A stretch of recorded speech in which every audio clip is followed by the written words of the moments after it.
Et salut tout le monde et bienvenue dans cette nouvelle vidéo. Aujourd'hui c'est une vidéo que j'attends de faire depuis très longtemps. Vous savez que je suis amoureux d'un bateau, vous le savez. Regardez devant lequel je suis. Il est là, il est derrière moi. Et donc on va parler de Krita 8 aujourd'hui. Donc dans une série voilier de légende. Donc ça c'est vraiment un voilier de légende. Et du coup on est juste à côté de lui. Et surtout c'est la première vidéo sponsorisée de la chaîne. Parce que la vidéo est sponsorisée par Capocap Location. Et donc son gérant va nous expliquer c'est quoi Capocap Location. Bonjour, eh bien c'est très simple, Capocap Location, c'est une société de location de bateaux à voile qui est basée à La Rochelle au port des Minimes et qui existe depuis 2013 exactement. Voilà. Et bah du coup on va revenir en arrière, on va faire un bond en arrière et on va revenir avant la construction du bateau, donc en 1978, le précédent critère avec de critère 5. Ce qui s'était passé, bon vous savez déjà ce qui s'était passé. Et donc pour voir un peu la genèse de ce bateau, qui est derrière moi, critère 8, le magnifique critère 8. Et bah du coup on fait le bond en arrière. Nous sommes lors de l'arrivée de la première route du Rhum, le 8 décembre 1978. Michel Malinowski, sur son critère 5, se fait doubler par Mike Bird sur son Olympus, à quelques mètres de la ligne. Tout le monde se souvient de ces images complètement folles. Mais pour Michel, cette route du Rhum est un traumatisme. Lors du convoyage retour vers la France, Michel commence à réfléchir à un voilier qui lui permettrait de ne pas revivre ça. Critère 8 venait de naître dans son esprit. Et du coup vous me direz pourquoi il n'a pas fait construire un multicoque ? Car Michel était un amoureux des belles coques et pensait que les monocoques pouvaient battre les multicoques. Malheureusement pour lui, le futur ne lui donnera pas raison. À son retour en France, après le convoyage, il lance donc la conception et la construction de Critère 8. L'architecte choisi est André Mauric et le chantier choisi est Pouvreau à La Rochelle. Ce nouveau bateau sera construit en aluminium et fera 22,95 m de long pour 3,8 m de large. Sa quille descend à 3,50 m et son mât monte à 24 m au-dessus du pont. Ce sera un bateau ultra léger avec un poids de 13 tonnes à la mise à l'eau. Ce faible poids est dû au fait que le bateau est extrêmement étroit, n'a pas une grande hauteur sous plafond et sa structure est trouée afin de gagner encore du poids. Cette guerre au poids, qui continue encore aujourd'hui, n'avait qu'un seul but, battre les multis en atteignant leur vitesse. Sur le papier, ça marchait, car au près, on attendait des vitesses de 11 nœuds, mais surtout des vitesses proches des 30 nœuds au portant. Le bateau est mis en chantier en 1979 et sera mis à l'eau le 28 juillet 1980 à La Rochelle. L'année 1980 sera consacrée à des essais du bateau et des entraînements. Le bateau semble bien né. Cette année-là, il ne participera à aucune course alors qu'à l'origine, il devait participer à la course des Amadis. 1981 verra le bateau courir sa première course. Mais le moins que l'on puisse dire, c'est qu'elle s'est mal passée. En effet, Michel et Critère 8 finissent 4e monocoque de la Two Star Europe 1, 5 heures derrière Critère 5. Le bateau tangue trop et du coup perd en performance. Mais l'année 1981 n'est pas complètement à mettre à la poubelle, car Michel, accompagné d'un équipage composé de Alvar Mabir, Yvon Fauconnier et Denis Glixman, battent à bord de Critère 8 le record de la traversée de l'Atlantique Nord. Cette traversée ne s'est pas faite sans souci, car ils ont heurté un cachalot à une vitesse de 12 nœuds, ce qui a fait enfourner le bateau jusqu'au mât, et fait craindre malheureusement un dématage. L'hiver 1982 sera consacré à de grosses modifications sur le bateau, pour limiter au maximum le tangage. Exit laqué avec torpille et bonjour le lest classique.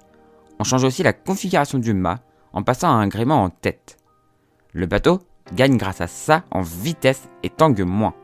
On pourra notamment le remarquer quand il finira premier monocoque de La Rochelle-Nouvelle-Orléans. Malheureusement, il finira derrière 13 multicoques. Puis vient la route du Rhum 1982, la course pour laquelle le bateau a été construit. La donne a changé depuis 4 ans, car on est passé du petit trimaran jaune au grand trimaran ou catamaran de plus de 20 mètres. Le départ est donné de Saint-Malo le 7 novembre dans de la bonne brise. Michel tentera une option nord plus favorable à son bateau, mais qui le contraint à passer dans du gros temps. Il couchera le bateau jusqu'au premier étage de barre de flèche, mais tient encore assez bien l'allure des multis. Mais la suite lui sera fatale, car les conditions deviennent très favorables aux multis qui arrivent à s'échapper. Michel fera de son mieux, mais finira 10e au scratch. Petite consolation quand même, car il finit premier monocoque. Michel et le monde entier comprendront après cette course que le monocoque est définitivement dépassé par le multicoque et que pour gagner au scratch, il faudra un multicoque. 1983 sera du coup la dernière année de Critère 8 sous les couleurs de Critère. Il finira 17ème et 2ème monocoque de la Transat en double Lorient-les Bermudes-Lorient. C'était la dernière course de Michel avec Critère 8. Avant de changer de nom, ils accompagneront la Solitaire du Figaro. Ce sera une première pour le bateau, mais pas une dernière. Critère 8 est ensuite vendu à la Massif et renommé Bonne Route Massif.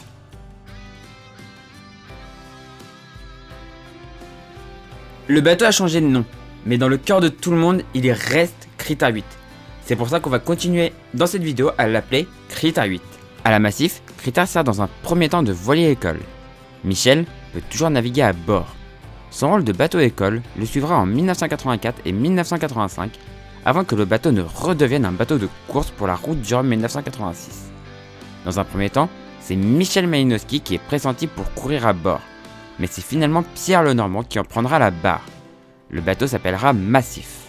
Le 9 novembre, Critère 8 et son nouveau skipper s'élancent dans des conditions toniques, même si ce n'est rien par rapport à ce qui les attend, car par la suite, ce sont des grosses dépressions qui l'attendent. Il les traverse sans encombre pour rejoindre l'Alizé puis l'arrivée. Critère 8 finira 12ème au scratch sur 14 finishers, mais surtout, il remporte pour la deuxième fois consécutive la route du Rhum en monocoque. 1987 sera la dernière année de Critère sous les couleurs de Massif. Pour cette dernière année, il change de skipper car c'est Daniel Mallet qui en prend la barre. Ils finiront à la 3ème place de la Transat Lorient-Saint-Pierre-et-Miquelon et retour en équipage. En 1988, Critère passe entre les mains de Patrick Morvan et est renommé 10 de Lyon. C'est un voilier toujours compétitif car il remporte le Tour de Grande-Bretagne devant Catriol, qu'il devance de 2 heures. 1989 verra Critère et son skipper battre le record de la transmanche en double Abervrac-Plymouth-Abervrac. Cette même année, il reparticipera au Tour de Grande-Bretagne, puis accompagnera le Tour de France à la voile et la New Largue. Dans ce programme chargé, Patrick Morvan prépare aussi la route du Rhum 1990 qu'il veut courir à bord de Critère. En 1990, le bateau perd ses couleurs d'origine et devient jaune. Il se verra aussi ajouter un portique à l'arrière pour supporter les différentes antennes. Critère et son skipper battront de nouveau le record de la transmanche en double avant de partir sur un pèlerinage entre Boulogne et la Pologne, avec 14 autres voiliers. En fin d'année, il participe à la route du Rhum dont le départ est donné le 4 novembre. Pour une fois, les conditions ne sont pas effroyables et Critère finira à la 14e place. Suite à la route du Rhum, le bateau est mis en vente. Il ne s'arrêtera cependant pas de naviguer en mode croisière et en mode course à la journée, ce qui permit de le maintenir en état, et heureusement car le bateau fut à vendre jusqu'en 2003. Pendant cette période, il changera aussi de couleur en devenant blanc. En 2003 donc, Critère est racheté par Manaï Dumont. Il demande un certificat HN pour le bateau en Côte d'Azur. Ce certificat va lui permettre de courir. Il remet aussi Critère 8 dans ses couleurs d'origine, le bleu. En 2004, il finit 34e de la Coast to Saint-Malo Race, mais l'objectif du bateau n'est pas seulement la course, car il fait aussi partie d'une flotte, la flotte du club croisière, qui proposait des croisières à bord de voiliers de légende. Il a été donc possible pour Critère 8 de faire des transats ou des plus petites croisières. En 2006 et 2007, Critère, toujours avec le même propriétaire, finit la Coast to Saint-Malo Race à la 185e puis 93e position. Le bateau est ensuite mis en vente et racheté. Il obtient un nouveau certificat HN en Basse-Normandie et court en 2011 le Tour de Belle-Île où il finit 21e et le Trophée des entreprises à Granville où il finit 5e. Puis le bateau est de nouveau à vendre, mais cette fois-ci, il ne bouge plus et est mis à quai à Saint-Malo. Il est racheté en 2014 par le Rochelais Wilfried Clerton qui veut faire la route du Rhum avec. Je vous laisse écouter l'histoire de Wilfried et de Critère 8. Et donc on arrive en 2014 quand Wilfried qui est devant moi rachète le bateau et il va nous raconter comment il a connu le bateau et comment il a fait la connaissance de ce bateau en fait. À quel moment ce bateau est rentré dans sa vie. En fait c'est très simple, j'avais 8-9 ans à l'époque, c'était à La Rochelle et je vois un bateau qui est mis à l'eau et qui était dans le petit bassin de plaisance en centre-ville. Et c'était un bateau qui avait une ligne qui était superbe, que je trouvais magnifique. Et un bateau que j'ai suivi lors des routes du Rhum que Michel Malinowski a fait en 82. Et j'ai dit, un jour, ça sera mon bateau. Bon, le temps est passé, j'ai fait toutes mes gammes, mes classes de voile sur La Rochelle, à droite et à gauche. Et puis au fur et à mesure que le temps passe, après avoir fait toutes les équipes de France, le pôle France à La Rochelle, je suis passé sur le secteur de l'habitable. Et de fil en aiguille et de projet en projet, j'ai voulu retourner sur la course au large après avoir fait 3-4 saisons sur un classe 40 et des partenaires que j'avais. Et du coup j'ai retrouvé par le fait du hasard sur un site internet le bateau qui était à vendre. Donc avec la famille on a regardé ce qu'on pouvait faire. On a pris rendez-vous avec le propriétaire du bateau et puis on est allé voir le bateau et là on a découvert un bateau qui était vraiment dans un état je dirais lamentable. Le bateau pas du tout entretenu, il y avait des pissenlits sur le pont du bateau, il était tout noir, moisi, en état d'abandon en fait. Donc ça nous a fait très mal au cœur et on s'est dit racheter le bateau en 2014 pour la route du Rhum, ça va devenir inconcevable parce qu'il y avait une charge de travail telle que financièrement on n'aurait jamais pu, on ne pourra jamais subvenir aux besoins du bateau, quoi. Ça reste un gros bateau de 23 mètres et ça coûte très cher.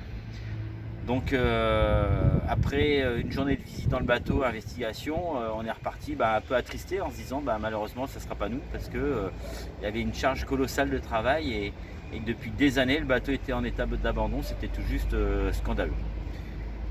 Un mois se passe et puis ma femme me fait écoute, rappelle le propriétaire et puis on revisite le bateau avec François Girard de la société Team. Il est venu contrôler toute la coque, voir s'il y avait de l'électrolyse, voir si la coque était pas trop abîmée. Et en fait, on a pu entrer en négociation parce que la coque était saine. Alors certes, les voiles, les cordes, l'électronique, moteur, tout était hors service. C'était dans un état pitoyable, mais la structure, la base était saine. Donc, du coup, on est resté à Saint-Malo à discuter avec le propriétaire de l'époque. On a réussi à se mettre d'accord et on a réussi à acquérir le bateau et le ramener sur La Rochelle. Donc une fois le bateau sur La Rochelle, on s'est empressé de le sortir de l'eau et de le caréner, de le nettoyer et commencer l'investigation dans le détail. Et c'est là qu'on a eu quelques surprises, telles que le moteur était vraiment hors service, il était ouvert en deux. L'électronique, c'était prévu de la changer, mais là c'était obligatoire. Les voiles, quand on est arrivé à La Rochelle, on s'est apprises, on les a mises à la poubelle tout simplement, au recyclage. Et on est reparti d'une base, juste la coque, mât, baume. Et on a tout refait. Avec le chantier Gracie Bateau, AFEP Marine, Pochon à l'époque. Et il y a eu plusieurs entreprises qui se sont mis vraiment au travail sur le bateau pour dire je serai prêt pour la route du Rhum en 2014. Et donc ce qui s'est passé, c'est que tout le monde a travaillé d'arrache-pied avec les petits moyens qu'on avait. Et puis avec le comptable, on a réussi à mettre les sous, on a réussi à les aligner tout doucement avec des financements, des partenaires. Et ce qui fait qu'aujourd'hui, on a un bateau qu'on considère qu'on a sauvé. On a sauvé du pire. Donc le bateau depuis, il a fait donc en effet la route de 2014. Et puis il a fait tout un tas d'aventures. Il est parti en 2015 sur un tour de l'Atlantique avec Thierry Daguzan dans le cadre du lycée maritime aquacole de La Rochelle, sur le voyage de l'Hermione. Donc ils sont accompagnés pendant 6 mois tout le périple avec des élèves à bord du bateau. Le bateau a fait d'autres courses entre temps. Il n'arrête pas de naviguer. Elle est belle cette histoire, hein, et ce n'est que le début. Après le gros chantier de remise en état et une belle remise en couleur, Wilfried part en qualif en faisant un aller-retour vers le Fastnet. Puis vient la route du Rhum 2014. Le départ est donné le 2 novembre devant la pointe du Groin. Wilfried et Critère font une course admirable dans de bonnes conditions météo, se battant dans le groupe de tête des Rhum Mono. Mais Navarit de Bar le ralentira et il finira quand même à une très belle 4ème place des Rhum Mono après 20 jours, 12 heures et 19 minutes de course.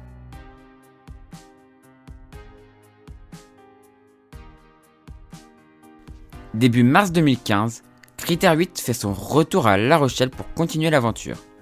Wilfried se sert de Critère à la fois pour faire des courses, mais il peut aussi être loué pour partir en croisière, suivre des courses ou participer à un événement. C'est d'ailleurs ce qu'il fera en cette année 2015 quand Critter 8 accompagne nos voyages aux États-Unis de l'Hermione. À bord se trouvaient des élèves du lycée maritime de La Rochelle et Thierry Dalizan, leur professeur et ami de Wilfrid. Après cette belle aventure, le bateau repartira pour une nouvelle traversée de l'Atlantique en devenant bateau accompagnateur de la Mini Transat. Le bateau aura fait 6 transats quand en décembre 2015, il rentre à La Rochelle. Wilfrid voulait le faire naviguer, et bien il l'a fait, il a sauvé Critter. En 2016, Critter remporte la Transmanche et le record LCNSM avant de malheureusement abandonner la Trinitaine. Il finira ensuite 11e de la Dream Cup et 32e de la Coupe de Noël. 2017 sera encore une année pleine de navigation avec une 12e place du Tour de Belle-Île, 25e du Tour de Ré. Le bateau devient ensuite bateau assistance de la Solitaire du Figaro, puis part le 1er novembre de La Rochelle pour Lanzarote, où il prend le départ le 18 novembre du rallye des Îles du Soleil en direction de Marie-Galante. Une belle traversée dans les Alizés. En 2017, Wilfrid annonce aussi son intention de participer à la Route du Rhum 2018 avec des objectifs plus élevés. En début 2018, Critter est convoyé vers l'Orient puis participe à des courses pour se préparer à la Route du Rhum. Il participe notamment au Tour de Belle-Île où il finit 29e, au Tour de Ré Sud où il finit 7e avant d'abandonner la Cosdina Race. Avant la Route du Rhum, il prend quand même une belle victoire sur la Dream Cup destination Cotentin. Puis vient la terrible Route du Rhum 2018, qui marque aussi ma rencontre avec Wilfrid et Critter 8. Le départ est donné le 4 novembre depuis la pointe du Groin. Le reste, je laisse Wilfrid vous le raconter. Et on arrive du coup à la Route du Rhum 2018, celle où j'ai connu le bateau pour la première fois, où j'ai rencontré Wilfrid aussi pour la première fois. Celle où je suis pas vraiment encore tombé amoureux, il a fallu attendre encore un petit peu, mais c'est plus tard que je suis tombé amoureux de ce bateau. Et Wilfrid a fait cette Route du Rhum, celle que j'appelle toujours la terrible Route du Rhum 2018, et il va nous la raconter. Ouais, en fait, la Route du Rhum en 2018, elle n'a pas été facile, ça c'est sûr. On a eu un départ, on va dire, dans des conditions très clémentes et on savait pertinemment que dans la nuit ou le lendemain matin, le vent allait rentrer très très fort. Et donc, pour dégolfer, enfin déjà sortir de la Manche, dégolfer et puis passer le Cap Finistère, on a eu 2 grosses dépressions donc, qui ont été assez violentes. Et puis moi j'ai subi la 3e dépression et qui fait que là celle-ci a été extrêmement violente parce qu'on a eu, moi j'ai enregistré jusqu'à 70-72 nœuds entre 8 et 10 mètres de creux. On s'est fait coucher plusieurs fois avec le bateau et c'était vraiment très dur. Et ce qui a été d'autant plus dur, c'est qu'une fois que ces 3 dépressions se sont calmées, elles sont passées, le bateau était ressorti intact de ce mauvais temps. C'est que le vent est vite tombé, mais pas la mer. Et ce qui fait, lorsqu'on a voulu commencer à attaquer dans les alizés, à contourner l'anticyclone des Açores, il n'y avait plus de vent avec des vagues de 5-6 mètres. Et c'est là qu'a été le début des problèmes parce que pas de vent et de la grosse mer. On a cassé toutes les lattes de la grand voile, on a cassé des gouttes, des cordes, des écoutes, parce que le matériel subissait énormément de contraintes mécaniques. Et là, ça a été 15 jours, on va dire 15 jours de galère parce que malgré que le bateau soit prêt, mais vraiment il était très bien préparé, le bonhomme était bien prêt physiquement, on a eu vraiment toutes les peines du monde à pouvoir mener le bateau à 100% de son potentiel. Donc on tournait entre 60-70% de la possibilité du bateau parce que le matériel avait extrêmement souffert. Et pour vous donner un ordre d'idée, j'ai cassé 3 spies, une trinquette, je suis arrivé sur Pointe-à-Pitre, il ne me restait plus que 3 kiwilissos qui tenaient la grand voile. Donc on avait énormément de dégâts sur le bateau et c'est une des routes du Rhum qui a été pour moi la plus dure. Donc on fait un résultat, on fait 5e. Donc qui est un peu décevant pour le bateau et pour moi vu que j'avais mis la barre un peu plus haute. Donc du coup 2022 on a décidé d'y retourner. Donc on va repréparer le bateau sagement. On est déjà en train de reconfigurer le bateau dans des recherches partenaires, amélioration sur le plan technique. Et tout ça c'est en train de se mettre en place tout doucement. On est largement dans les temps et ça va bien se passer. Et donc vous pourrez comprendre en fait avec cette histoire les images qu'on a pu voir de Wilfrid à l'arrivée de la Route du Rhum complètement cramé, démoli, au bord des larmes. Et maintenant je pense que vous pouvez comprendre un peu ce qu'il a vécu. Après cette terrible route du Rhum, Critère est convoyé vers la France car le programme de 2019 est intéressant. En effet, Critère participe d'abord au Tour de Belle-Île où il finit 17ème avant de resservir de bateau accompagnateur sur la Solitaire du Figaro. Cette navigation, je peux vous en parler car j'étais à bord. C'est à ce moment-là que mon cœur s'est emballé pour ce bateau. C'est à ce moment-là que j'ai commencé à aimer très fort Critère 8. C'est un bateau fantastique. C'est un bateau fantastique qui... C'est assez bizarre, avec la taille qu'il a, on sait qu'il va vite. Il va vite ce bateau, mais on ressent pas forcément la vitesse. Faut regarder le speedo pour voir la vitesse où on va. Mais c'est un bateau qui accélère rapidement. On a une sensation de sécurité à bord qui est vraiment bonne, quoi. On se sent vraiment bien à bord. C'est un bateau où on sent qu'il y a de l'histoire, on sent que... Voilà, vous comprenez un peu mon coup de cœur là quand je vous raconte ça, mais...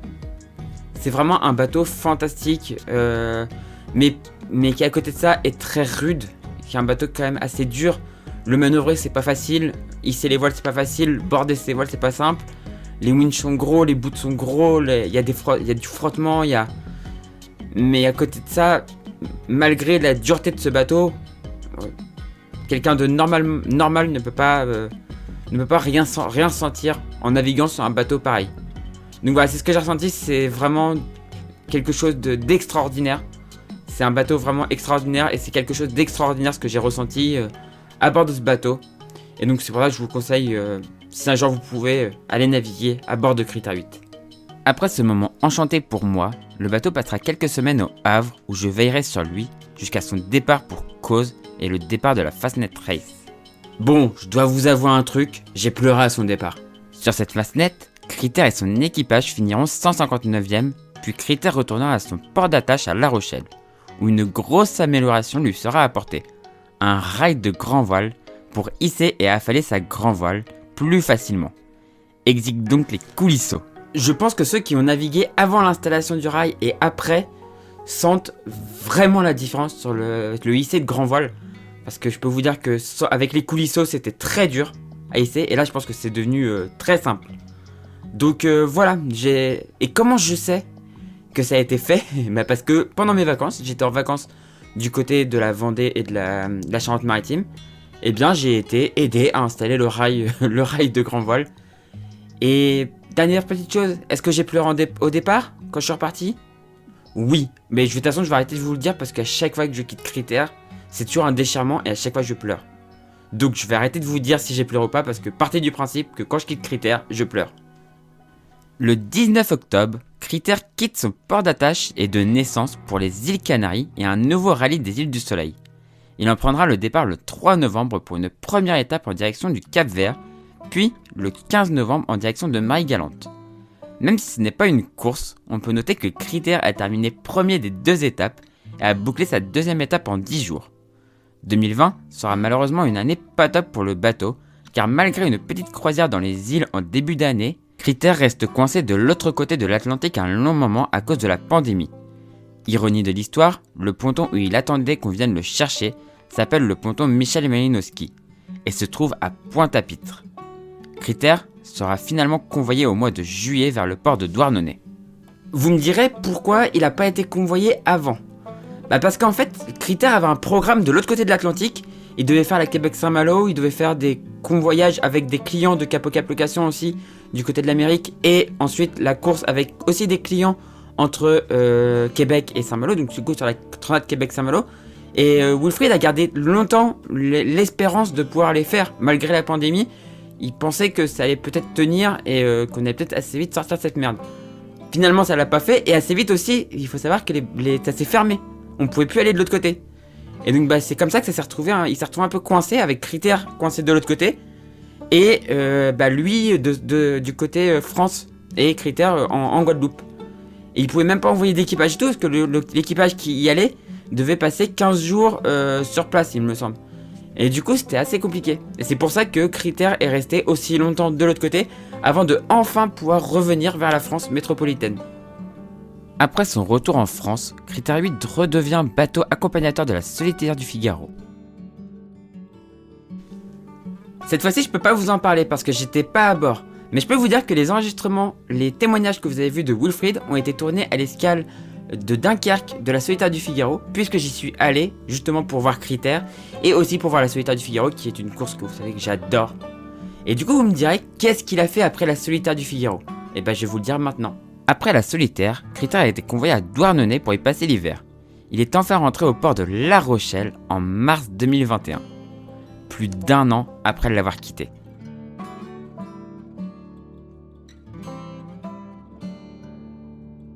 Critère devrait participer avec des clients de Cap au Cap Location au Tour de Belle-Île, à l'Armen Race et à la Fastnet Race. Il devrait ensuite participer de nouveau à la Solitaire du Figaro en tant que bateau accompagnateur. A l'origine, il devait repartir sur une transat dans le cadre du rallye des îles du Soleil, mais celui-ci a été annulé à cause de la pandémie. Enfin, en 2022, Wilfried et Critère s'élanceront pour la nouvelle route du Rhum pour essayer de faire mieux que la dernière fois. J'espère que vous serez nombreux à les soutenir.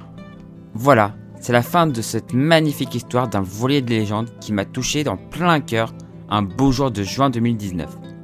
Si un jour vous voulez le voir, vous pourrez croiser sa belle silhouette dans le bassin des chalutiers à La Rochelle, sur une escale de la Solitaire du Figaro ou sur une des courses à laquelle il participe. Et si un jour il vous prend l'envie de vivre l'expérience d'une navigation à bord de ce voilier de légende, ce superbe bateau, n'hésitez pas à réserver votre place sur le site de Cap au Cap Location. Le lien est bien évidemment en description de la vidéo. Voilà, je suis à l'avant de Critère, enfin, tout à l'avant de Critère. Pour finir cette vidéo, je suis super content de vous l'avoir fait. Je suis super content d'avoir raconté l'histoire de ce bateau que j'aime tant, que vous savez que je l'aime ce bateau. Et du coup, je remercie aussi bien évidemment Cap au Cap Location, donc avec Wilfried, son propriétaire actuel, qui m'a laissé monter sur le bateau pour tourner cette vidéo. C'est super cool. Et j'espère que vous avoir transmis un peu la passion que j'ai pour ce bateau, parce que moi j'ai une vraie passion pour ce bateau. Du coup, si la vidéo vous a plu, n'hésitez pas à mettre un pouce en l'air, à la commenter et à la partager. Si vous êtes toujours pas abonné à la chaîne, n'hésitez pas à vous abonner pour ne rater des prochaines vidéos. Et si vous voulez aider financièrement la chaîne, n'hésitez pas à le faire sur Utip ou Tipeee, lien sur la description de la vidéo. Vous pouvez regarder une publicité ou une vidéo, ça ne vous coûte rien, moi ça rapporte quelques centimes. Et si vous souhaitez faire un don, c'est possible aussi sur ces deux plateformes, voilà. Et du coup, moi je vous dis à la prochaine pour la prochaine vidéo sur la chaîne Teoria. Et du coup, ciao tout le monde, ciao ciao ciao.